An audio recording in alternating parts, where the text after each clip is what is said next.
What climate change will undeniably do is cause or amplify events that hasten the reduction of resources. Competition over these diminishing resources would ensue in the form of political or even violent conflict.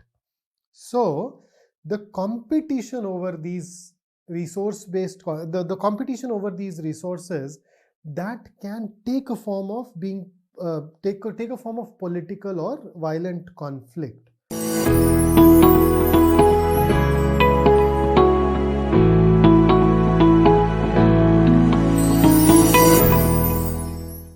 Subscribe and press the bell icon so you never miss an update from PrepLadder. Hi there, this is Vikrant Kathuria, your high performance coach for all things related to English at PrepLadder. And in this particular session, we are going to discuss the General Studies Paper 2 that was conducted in 2017, right?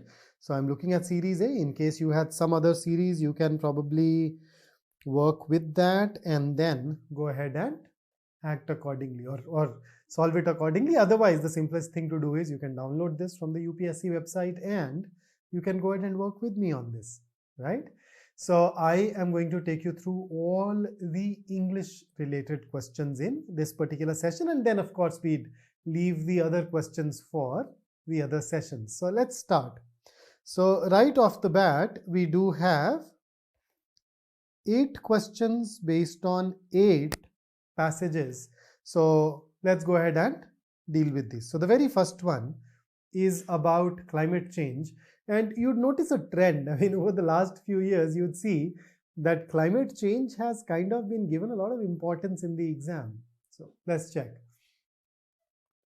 Climate change, some of the fallouts of climate change, and I'm assuming that you've gone through this passage, so I'd not really be waiting for you to read it and finish it. Let's go ahead and straight away go to the question. The question asks us, what does the above passage imply? Now we know that imply is basically an inference. So all the answer choices, we just go ahead, look at them and label them as true, false, or can't say, and eventually we choose the one which is true. In case there is no answer choice that is true, then what do? We of course go ahead and pick up one. We look at the can't says and then compare the best one of the can't says as discussed in the theory classes that we have. So let's start with first. Resource-based conflicts are always politically motivated. Now, according to the passage, resource-based conflicts happen. Let me just take you through this. What climate change will undeniably do is cause or amplify events that hasten the reduction of resources. Competition over these diminishing resources would ensue in the form of political or even violent conflict. So the competition over these the competition over these resources, that can take a form of being take a form of political or violent conflict. So they are rarely overt, difficult to isolate. They take on veneers that appear more politically palatable. So basically, resource-based conflicts take on appearances that are politically palatable. It does not necessarily mean that they are politically motivated as well. So here, the conflicts are motivated by the paucity of the resources. So the motivation is paucity of resources and the desire to control them, and not exactly politics, and therefore we can rule A out. Let's look at next.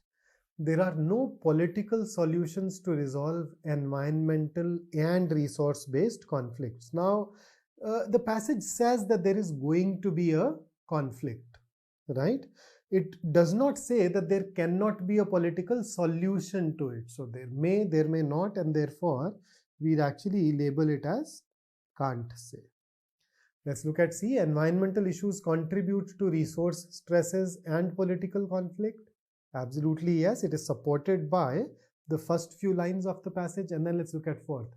Political conflict based on identity or identity cannot be resolved. Now there is nothing in the passage to prove that they cannot be resolved. So once again, can't say. So if I look at all of these options, A, B and D are can't say. In fact, A in all likelihood is going to be false, pretty close to being false, whereas C is true, and therefore C is going to be our answer here. Let's dive into the next one. So passage 2. Oh, preaching. When I actually read it, I liked it. So a person who hesitates will not do anything. A man who resolves but then starts listening to others will once again not amount to much. But a person who counsels and then resolves and then executes is the one who's going to succeed. So let us see what the question here asks us. Okay. So the keynote that seems to be emerging from the passage is that. So keynote here would roughly be what? The main idea of the passage. So A, we should first consult wisely and then resolve firmly. Now the passage talked about 3 things: consult, resolve, and then execute without getting distracted. So it has gotten the first 2 things right. The third one is missing. So I will call it a partial or a narrow answer choice.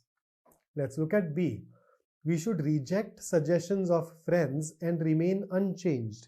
Now this is false. This contradicts the passage because the passage says that we should consult at the beginning.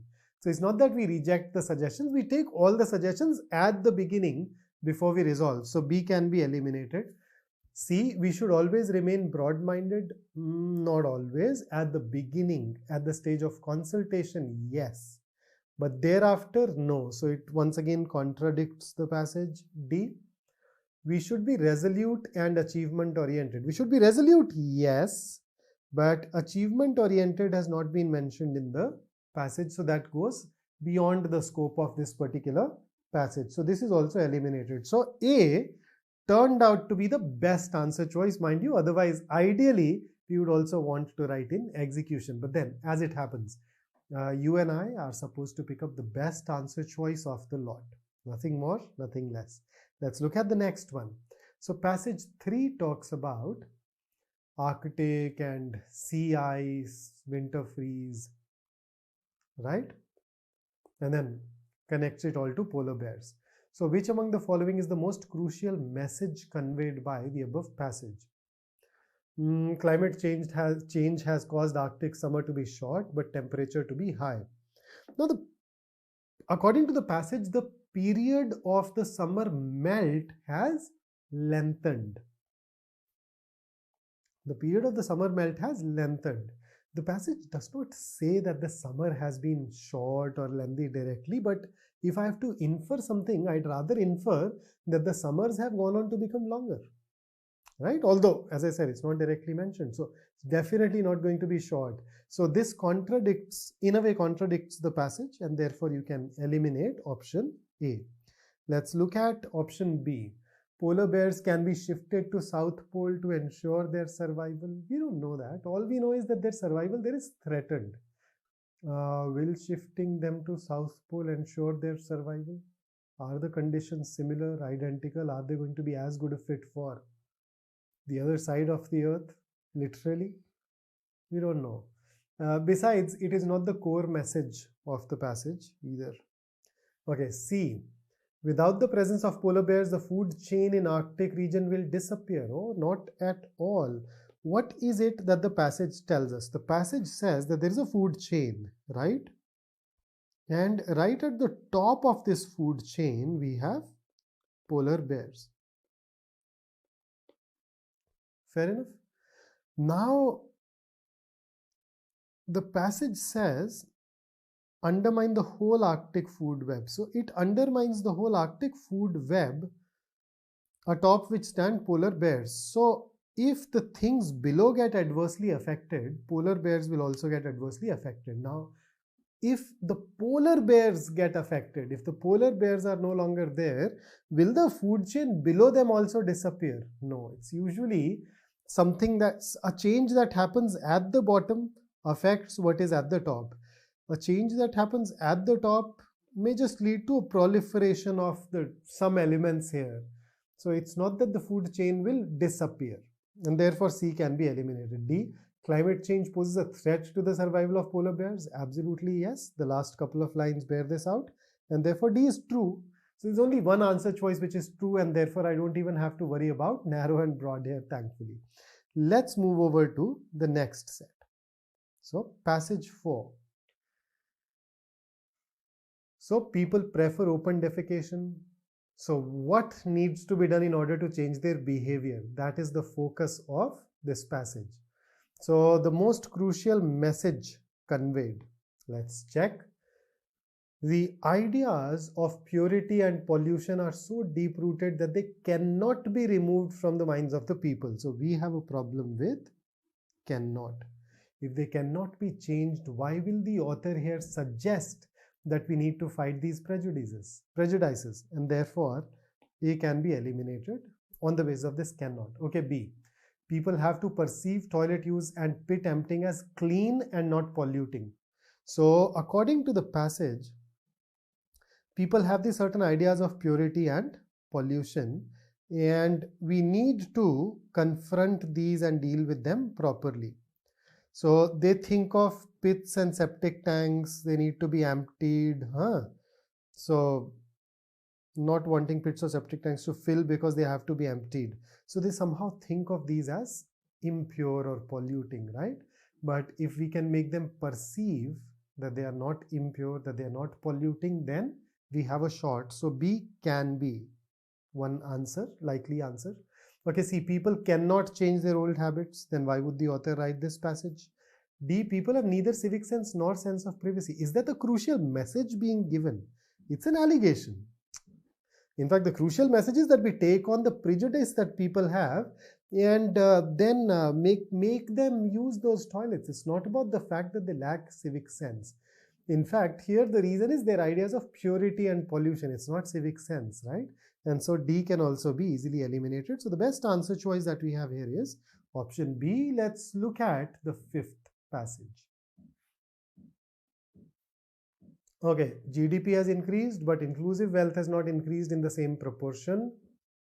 In fact, GDP driven performance has only harmed economic wealth like human capital and natural capital. I don't know, ideally, and natural capital like forests, land, and why. Okay, so we should not ideally have had a semicolon here. It should have been a comma, or maybe not even that. Okay, so that kind of broke the flow. So the question that we are being asked is, which of the following is the most crucial inference from the above passage? Okay. A, more emphasis should be laid on the development of natural capital. I have a question. Why not human capital?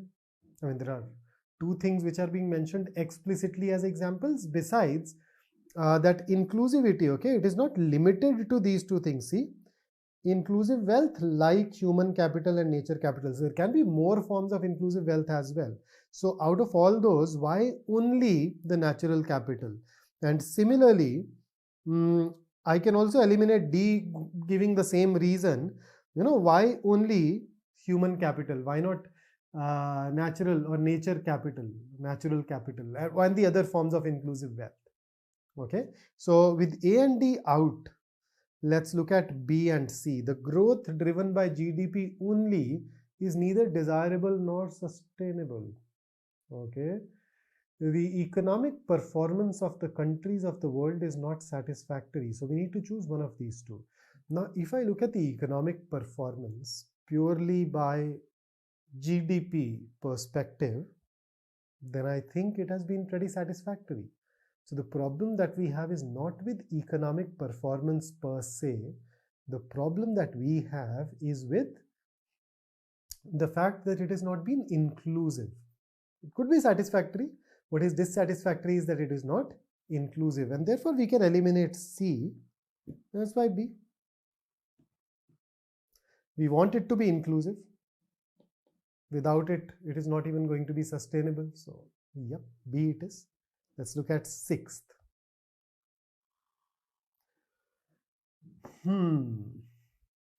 So labor world over 56 million young people will be a shortage. India will have a surplus of 47 million and we can fill the gap. Okay, and then there is some more data with respect to that is given to us here. So most rational inference.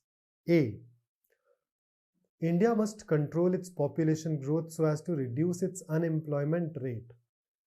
Now, in the first half, we are saying that world will have a shortage of labor, young people. India will have a surplus. So, the population is not a problem. In fact, it can be used as a global solution. So, it's not about controlling the population to reduce the unemployment. So, this is something that is not even mentioned in the passage. Technically, we'll say that it is can't say. Okay, B. Labor reforms are required in India to make optimum use of its vast labor force productively. Yup. If we look at the second half of the passage, we'll find quite a few sentences that actually back it up. Let's see. So you notice what we have. 93% of it is an unorganized sector. Employment has also been fairly slow. Employment generation has also been fairly slow. So yes, probably we are not able to tap into the entire productivity of the system. In fact, the passage also mentions labor reforms are often cited as a way to unlock double-digit growth in India. So kind of at least it has some backing in the passage. Let's look at C.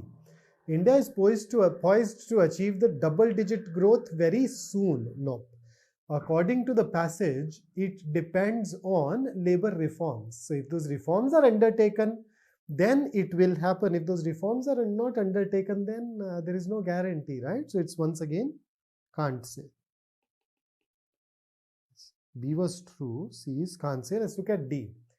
India is capable of supplying the skilled young people to other countries. Now, India has young people, yes. But are those young people skilled? Are those young people skilled as well? That is that's an important question. And therefore, we can rule out. So therefore, D is also can't say because those people may or may not necessarily be skilled. So that's also gone. So the best answer that we have here is option B. Let's look at the next one, passage 7. It talks about the fact that there is in a sense there is no free lunch. We must work.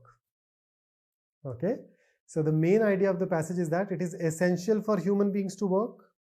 Yup. There should be a balance between work and leisure.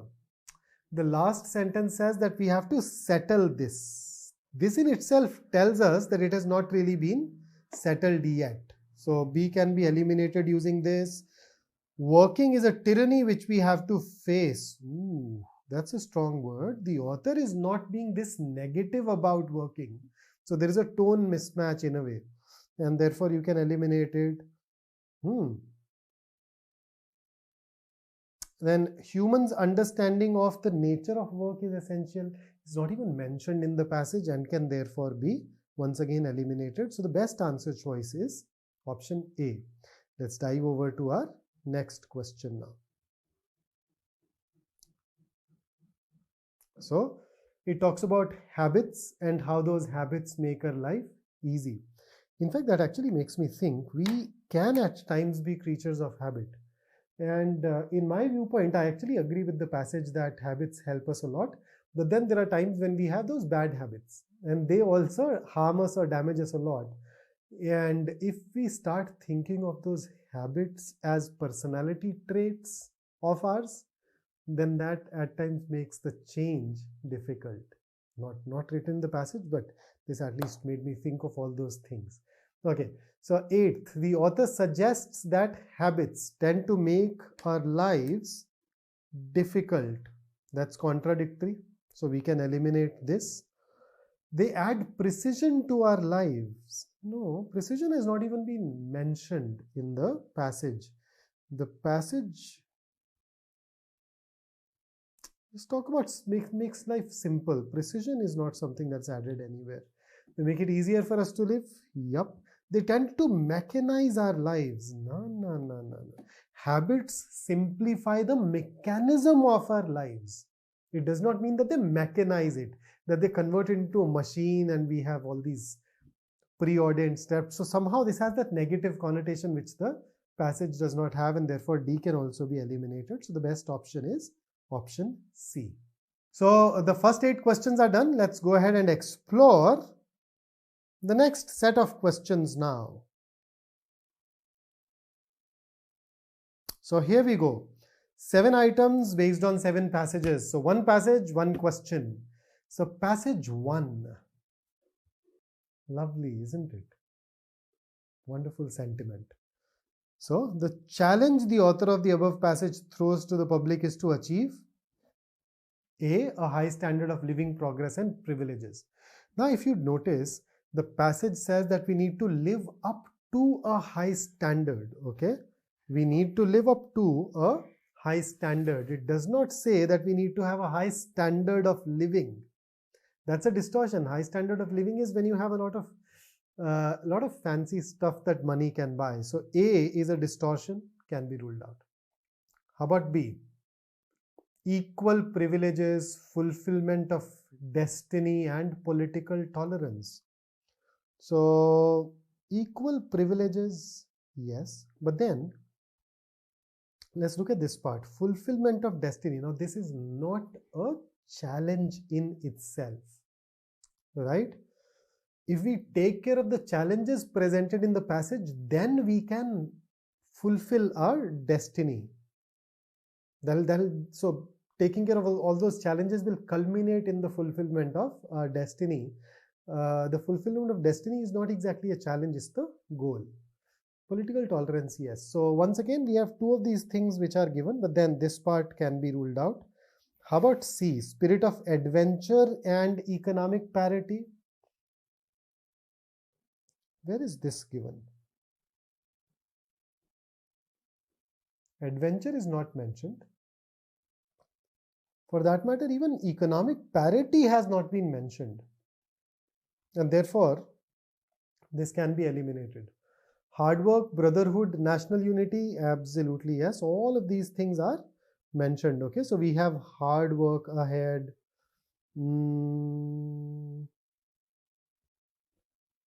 We are all equally the children of India. So that's brotherhood right there. And what was the last bit here? National unity. Once again, can be inferred easily. So D is going to be our best answer here. So that's what we'd mark as well. Okay, next passage. The individual, according to Rousseau, puts his person and all his power in common under the supreme direction of the general will. So you notice this capital G and the capital W. And in our corporate capacity, we receive each member as an indivisible part of the whole. Okay. So in the light of the above passage, the nature of general will is best described as, let's check. A says the sum total of the private wills of the individuals. Now the problem with this is that if you just carry a sum total of all the private wills, then some of them are going to be contradictory, some of them are going to be vague. So if it's just a sum total, then it is unlikely to lead us towards a particular direction, and therefore general will has to be something more than just a sum total, because it does guide the behavior of every individual, isn't it? So A can be eliminated. How about B? What is articulated by the elected representatives of the individuals? Elected representatives are not even mentioned anywhere in the passage, so we can rule it out. How about C? The collective good as distinct from the private wills of the individuals? Yes, at least it has a positive connotation. D, the material interests of the community.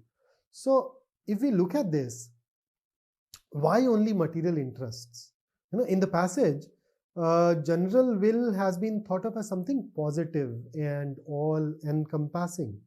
Therefore, to restrict it only to the material interests of the society does not seem to be the right interpretation.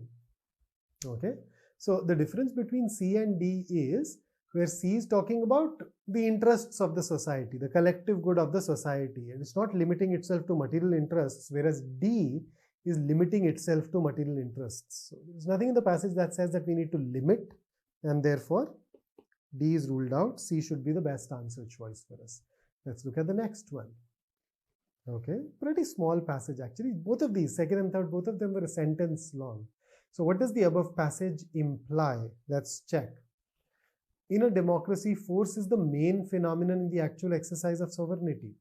Now, if you look at the passage, what the passage basically says is that in a politically mature society, we will rarely see mass protests happening against the governing body, whatever that body is, okay? So, if you'd rarely have those mass protests, you don't need force, and therefore this can be eliminated. In a mature democracy, force to a great extent is the main phenomenon? No. Mass protests are rare, and therefore that great extent is not going to be right. See, in a mature democracy, use of force is irrelevant in the actual exercise of sovereignty. We wouldn't say that it is irrelevant. Mass protests are rare. It does not mean that they do not happen. So the force could be relevant. It is just that it is rarely needed or used, and therefore C can also be ruled out. D, in a mature democracy, force is narrowed down to a marginal phenomenon. Yeah. Rare protests, rare use of force, so it's going to be a marginal phenomenon, and therefore D is going to be the right answer choice for us. Let's move over to the next one. Okay, so it talks about the recipe of a successful democracy and an individual who does not vote, what mistake he makes. So this passage relates to, it basically tells us that we all have a duty to vote, and if we abdicate it, then we are in a way, right, enjoying the benefits without really doing what we ought to do. So duty to vote, yes. Why am I ruling out second? The person already has a right. The passage argues that he's not exercising that right, and why not exercising that right is wrong. So B can be ruled out. Same reason for C and D as well. The person already has a freedom. It's just that he's choosing not to exercise it. And therefore, so he has a freedom to vote, but he's not voting, and how that is not right on the part of the person who does not vote. So B, C and D, the person already has a right. The passage is not about that. So it's about the fact that we all have a duty to vote. We cannot abdicate that. Okay, next passage. Leader, dictator. The passage seems to suggest that a leader foresees his future position. No, the others are able to foresee his future position. The leader himself, we are not sure of that. Okay, B, a leader is chosen only by a free country. Okay, it can be chosen in a free country, but we do not have enough to justify the use of only. Okay, third, a leader must see that his country is free from despair. Nothing in the passage about this, about the duty of a leader. And D, despair in a country sometimes leads to dictatorship. Yup, check this.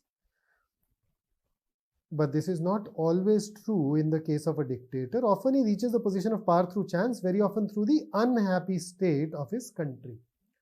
So, whenever a dictator emerges, he very often emerges because of despair, unhappy state. So, despair can lead to dictatorship, and therefore D is true according to the passage. And that's our answer as a result. Okay. Then sixth talks about the greatest blessing of technological progress. So there is one very obvious thing that people think of, material benefits, but then it says that the bigger gift is the enjoyment of leisure. Most of the people misuse leisure. It's the creative use of leisure that makes human progress, or that progresses the mankind. So which all assumptions have been made? Let's check first. People always see the leisure time as a gift and use it for acquiring more material possessions. They always see this as a gift. And then they use that to acquire more material possessions. I mean, nothing along these lines has been presented or given in the passage. And therefore, we can very comfortably, very safely say that it is irrelevant to the passage. So A and C are both ruled out. Let's look at second. Use of leisure by some people to produce new and original things has been the chief source of human progress. Yes, here it is. So if I negate second, we'll not be able to make this point anymore. So second is necessary, and therefore our answer here should be option B. Let's look at the next one. A working knowledge of ancient history is necessary, especially that of warfare. That's the core point being made in this particular passage. So with reference to the above passage, the following assumptions have been made. First, a study of the famous battles of the history would help us understand the modern warfare. I'd say it is irrelevant to the argument presented in the passage. A study of the famous battles helps us figure out why people win and why people lose. They do not help us figure out the modern warfare itself. Right? So what it will do is it gives us a peek into what makes a person win, what makes a person lose. So therefore, first is not a necessary basis for this argument. So we can eliminate first. Second, studying the history is essential for anyone who aspires to be a leader. Once again, irrelevant. According to the passage, now studying of history has been mentioned as essential for the correct interpretations of the modern events. Let me take you to the relevant part. See, here it is. Working knowledge, that is study of ancient history, is necessary to the intelligent interpretation of current events. So if you wish to interpret the current events intelligently, then yes. Whether that will help you become a leader or not is not something that is within the scope of this passage. It goes beyond the argument presented. 2 can also be ruled out, and thus our answer should be option D. Let's see what else we have here. Okay, so not exactly an English question. It's more of a logical reasoning question. So we'll leave it for the relevant session. Let's look at the next. Okay. Oh, we found 8 questions based on 7 passages. So one of these passages will have 2 questions. I look forward to that. Okay, so what does it say? All right, talks about disruption of traditional institutions, identifications and loyalties, and then what happens thereafter. 41st, which one of the following is the best explanation of the above passage? A sounds right. It's not a unilinear process, for it involves both growth and decay. So you're going to have disruption. So some people may renew and then others may align themselves with new groups and symbols. So yes, susceptible to growth and decay. How about second? Traditional societies succeed in resisting positive aspects of political development. Now this passage does not even talk about the positive or the negative aspects of the process. So this is outside of the scope, can be eliminated. How about C? It is impossible for traditional societies to break away from lingering loyalties. The passage in fact goes on to tell us that it is possible for us to have a disruption of traditional societies. So this answer choice contradicts what the passage says, can be ruled out. D, sustenance of traditional loyalties is conducive to political development. Nothing in the passage to suggest whether sustenance is conducive or not to political development. This bit has not been mentioned, and therefore this can also be ruled out. So the best thing that we can take away from this passage is option A. Let's look at the next one. Passage 2. Okay, regionalism in government, devolution, and what makes devolution work. That's the basic scope here. So let's look at the question. Inference, let's check A. Emergence of powerful mass leaders is essential to create subnational political entities. All right. Now, let's use the process of elimination once again, okay? The passage talks about mass demand at the regional level, right? That there should be a mass demand at the regional level for governance there. It does not talk about mass leaders, and that too, not necessarily at the regional level. I mean, it's just talking about mass leaders. It's not even mentioning mass leaders at the regional level at least. So this can be ruled out, okay? Next one, the upper tier of government should impose devolution and decentralization on the regional communities. That contradicts the passage, isn't it? It's therefore easy to rule out. You can't force it. It doesn't work. C. Devolution to be successful requires a democracy in which there is free expression of the will of the people at lower level and their active participation at the grassroots level. Could be. How about D? For devolution to take place, a strong feeling of regionalism in the masses is essential. See, according to the passage, it is not about a strong feeling of regionalism. It is about a mass demand for the decentralization process. So this answer choice in a very subtle way distorts it. It's not the feeling of a region, it's about the demand for decentralization. You could still identify with the bigger entity, but you may want it to be governed locally. So not feeling, but a mass demand. And therefore D can also be eliminated. So the best answer choice is option C. Okay, then passage 3.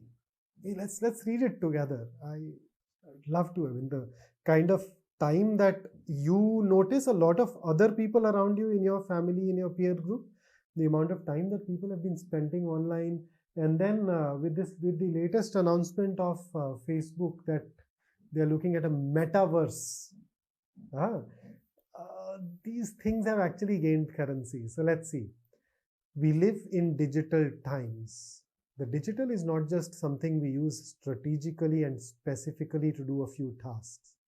Our very perception of who we are, how we connect to the world around us, and the ways in which we define our domains of life, labor, and language are hugely structured by the digital technologies. The digital is everywhere and like air, invisible. We live within digital systems. We live with intimate gadgets. We interact through digital media, and the very presence and imagination of the digital has dramatically restructured our lives. The digital, far from being a tool, is a condition and context. Wow. It's a condition and context that defines the shapes and boundaries of our understanding of the self, the society, and the structure of governance. Very big, huh?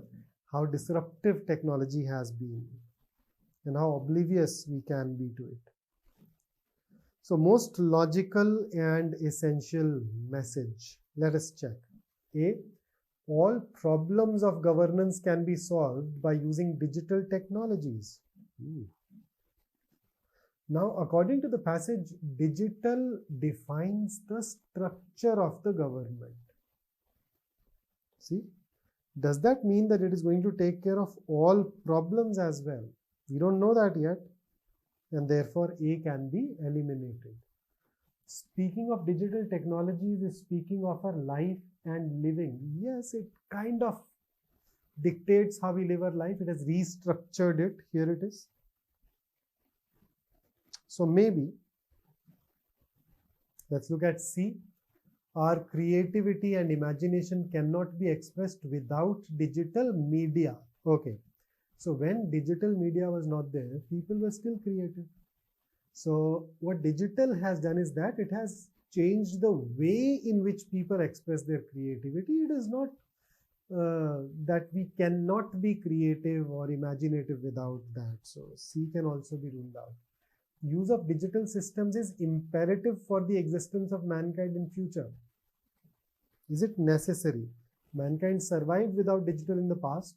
In all likelihood, it can survive without it in future as well. So to say that it is imperative that we have it, necessary for us to have it, is not something that can be backed up by the passage. So this is also eliminated. So since A, C and D are eliminated, the best answer choice that we have is option B. Next, where you go. Okay, IMF is talking about the fast growing economy of Asia and a risk that they run. The core of that risk seems to be collapse in the growth of productivity. So let's dive into 44. Inference. Okay, A.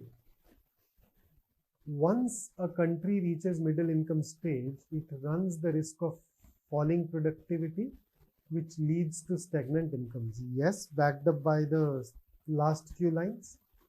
B. Falling into middle income trap is a general characteristic of fast growing economies. Now, what is happening in the countries here? No, whatever is happening in these countries, does it mean that it is a characteristic? I mean, after all, even those nations which are developed nations, they must have gone through this phase. And had it been a characteristic, they should also have been trapped in this.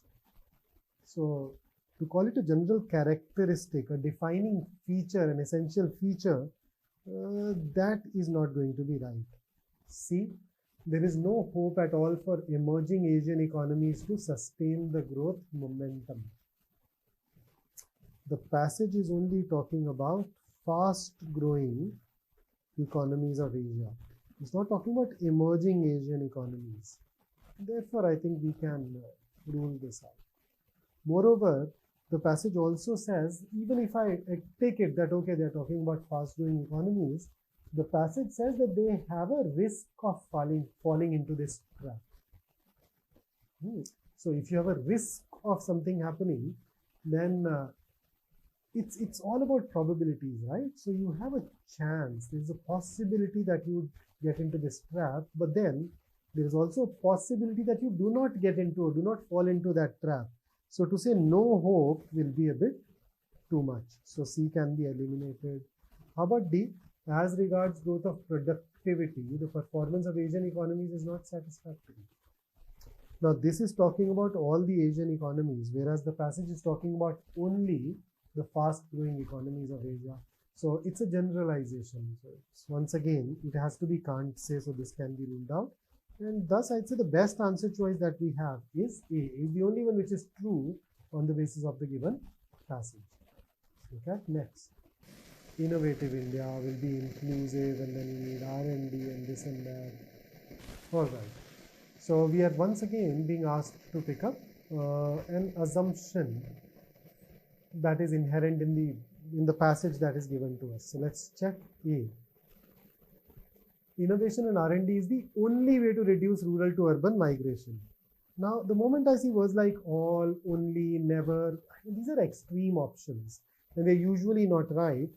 We can eliminate it on the basis of this. Let's check B. Every rapidly growing country needs to minimize the divergence between productivity in agriculture and other sectors. So, according to the passage, only those countries which are not egalitarian or inclusive are the ones that need to use it. It's not about every rapidly growing country. It's about countries where we do not have equality. So that's a distortion. C. Inclusive innovation and R&D can help create an egalitarian society. That's true. That's given towards the second half of the passage, towards the end actually. And D, rapid urbanization takes place only when a country's economic growth is rapid. We have nothing to justify this, do we? Besides, it's also irrelevant for this passage. It's not even mentioned. So the best answer is C. Let's get into the next one. Another one on climate change, and then migration, but there are these gaps. So it's not only about international migration, but within the migration within a country as well. So let's check. Inference A, the world will not be able to cope with large-scale migration of climate refugees. Can't say. It may not, we don't know. B, we must find the ways and means to stop further climate change. Prevention of climate change has not even been the focus of this passage, so it's not something that we can infer from it. So it's cannot be determined or can't say, nothing given here, it's out of scope. C, climate change will be the most important reason for the migration of people in the future. It is going to be a reason. Will it be the most important reason? We don't know that. So once again, can't say. And D, relation between climate change and migration is not yet properly understood. Yup, let me take you to some parts. See this? There are still gaps in understanding how climate change will work as the root cause of migration. So you have it there. And look at this part too. There is no consensus on the definition of and status of climate refugees. So you can very easily say that the relation is not yet properly understood. No consensus, no clarity. So D should be our answer. Let's look at the next one. So this entire passage is talks about synthetic pesticides versus botanical pesticides, right? And tells us how botanical pesticides are a good substitute for synthetic pesticides and why synthetic pesticides should be substituted. So let's look at 47. First, synthetic pesticides should never be used in modern agriculture. Okay, let's negate it since we are looking at assumption. Synthetic pesticides should at times be used in modern agriculture. Now, if I say this, does it contradict any part of the passage? After all, it's the indiscriminate use of synthetic pesticides that has led to this problem. There can be some scenarios, some situations where it could still be okay to use synthetic pesticides. So it does not really contradict or negate any part, and therefore first is eliminated. And if first is eliminated, you notice we can mark B as our answer straight away. But let's look at third as well. Botanical pesticides are more effective as compared to synthetic pesticides. Now you see. Botanical pesticides are environmentally more sustainable. They may or may not be more effective than synthetic pesticides. And that is why third is not a necessary basis either. So you could rule that out. B it is. Okay. Next one, which of the following statements is or are correct regarding biopesticides? Let's check. They are not hazardous to human health. Can't say. Can't say because the passage says that they are safer as compared to synthetic pesticides. So synthetic pesticides are not very safe. These are safer, which means that it leads to two interpretations. They do not harm, or even if they harm, the harm is less than the harm caused by synthetic pesticides. Okay, so let's check second. They are persistent in environment. This is definitely false. Look at this part.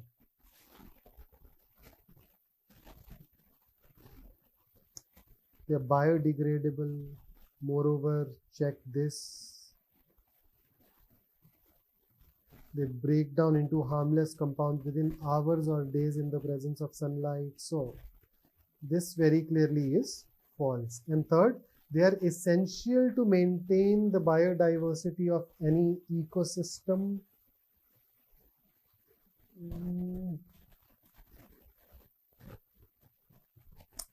Can't say.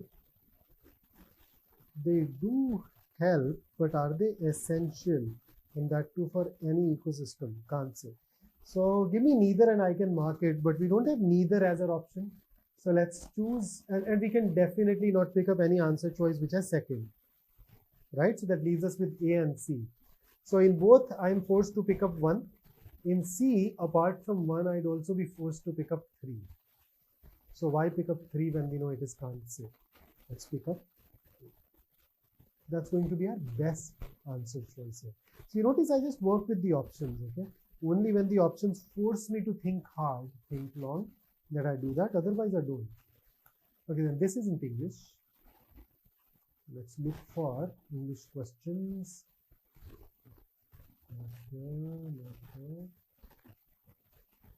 Okay, there we are. They look like passages. So yes. Oh, I'm recording it in those months when it becomes extremely difficult to breathe in Delhi. Okay, it talks about air quality index, and then eventually says it is useful for certain cities, but for urban cities where you can't even control it, it is irrelevant. So let's check 61st. A. Our governments are not responsible enough to keep our cities pollution free.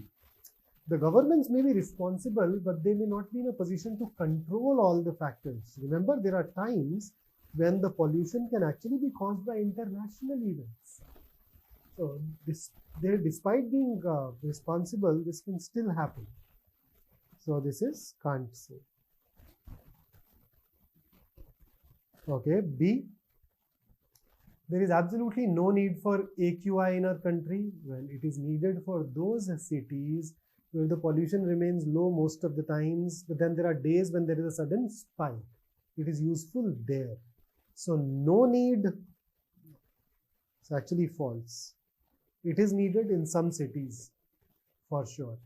Okay, AQI is not helpful to the residents of many of our large cities. Yes, it is not helpful because right, and therefore C can be inferred. That's true. And D, in every city, public awareness about pollution problems should increase. How will that help? So you increase public awareness, what is likely to happen? It may reduce the pollution somewhat. But remember, in a lot of urban areas, people, now see, there is not much anyone can do. So here, merely leading to public awareness is also not going to be of any help.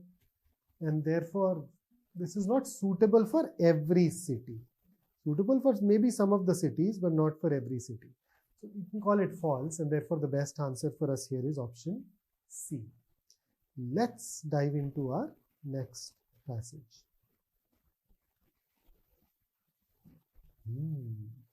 Productive jobs and inclusion. Right. Okay. So which among of the following is the most logical and rational inference? So let's check A. We must create conditions for the faster growth of highly productive service jobs to ensure employment growth and inclusion.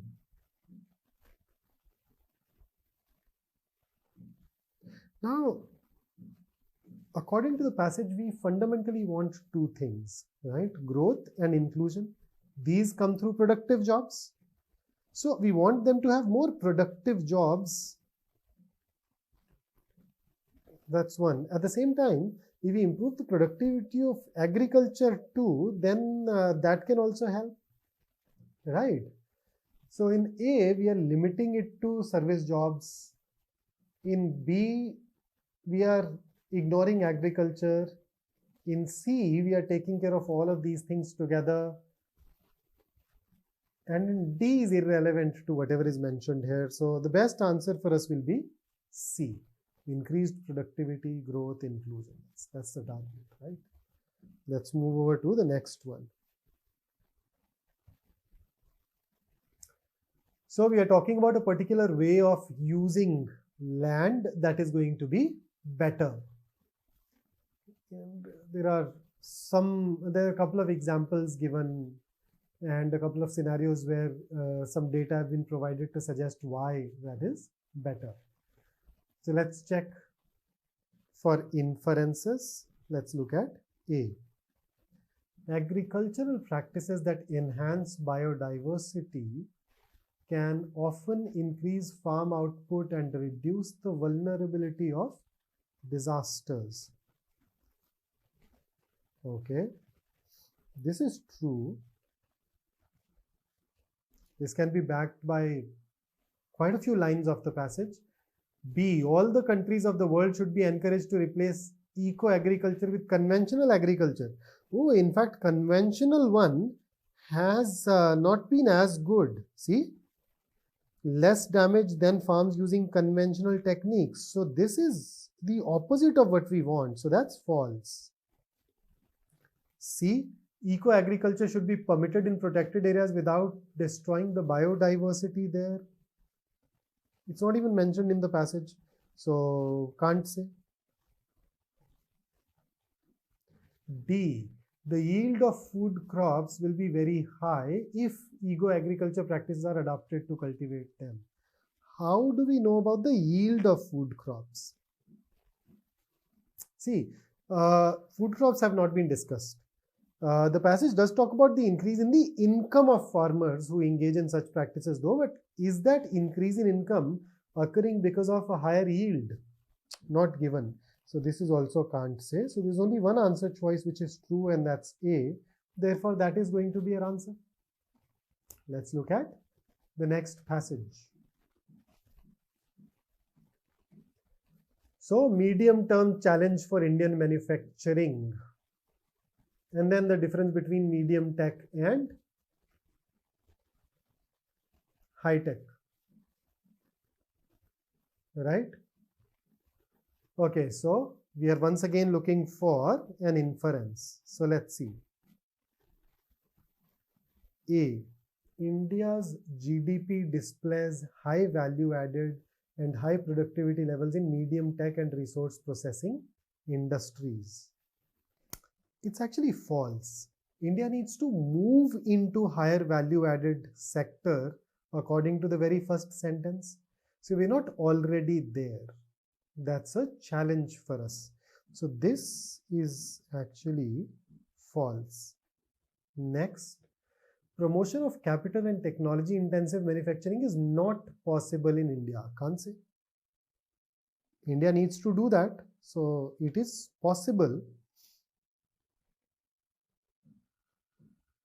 No, in fact, not possible. It is possible. So it's actually false. Why else would author actually go ahead and suggest that otherwise? Okay, C. India should push up the public investments and encourage the private investments in R&D, technology upgradation and skill development. Okay, now according to the passage, in order to convert manufacturing into 25% of the GDP, India requires high-tech companies. High-tech companies require, they're capital intensive and they're technology intensive. So C talks about investment. C talks about R&D. So this satisfies both of those challenges. So yes, we should push for these things. Although why the investment should specifically be public is not something that has to be there, but it at least is on the right track. D. India has already gained a great share in global markets. No, that's false. We need to do that. We have not already achieved it. So as you can see, A, B and D are all false, and therefore the answer has to be option C. Let's move over to the next one. Over the last decade, Indian agriculture has become more robust. Record production, huge stocks, top producers, but we still have undernourished people, etc. Okay, so logical corollary. So logical corollary we know is either a decision, a course of action, or a conclusion. So let's check A. Increasing the efficiency of farm to fork value chain is necessary to reduce the poverty and malnutrition. So if we increase this efficiency, what will happen? It's likely to bring the costs down. That will make it more affordable for people, and that can take care of poverty and malnutrition. So this is true. We do that. It's going to help. B. Increasing the agricultural productivity will automatically eliminate the poverty and malnutrition.